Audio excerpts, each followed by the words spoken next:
আসসালামু আলাইকুম।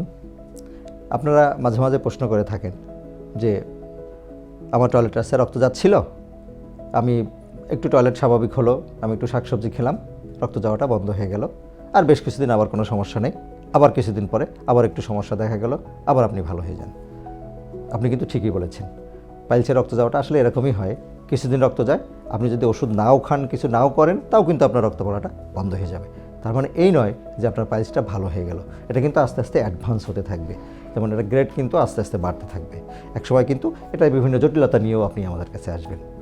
সেজন্য এই মাঝে রক্ত যাচ্ছে, মাঝে যাচ্ছে না, এজন্য আপনার পাইলস থেকে আপনি ভালো হয়ে গেছেন, এটা কিন্তু আসলে চিন্তা করার কারণ নেই। আপনি কিন্তু কলোরেক্টাল সার্জনের পরামর্শ নেওয়া উচিত এবং তার পরামর্শ অনুসারে খাদ্যাভ্যাসের পরিবর্তন, কিছু ওষুধ, কিছু নিয়মকানুন যদি মানেন, তাহলে কিন্তু আপনি ভালো থাকতে পারেন।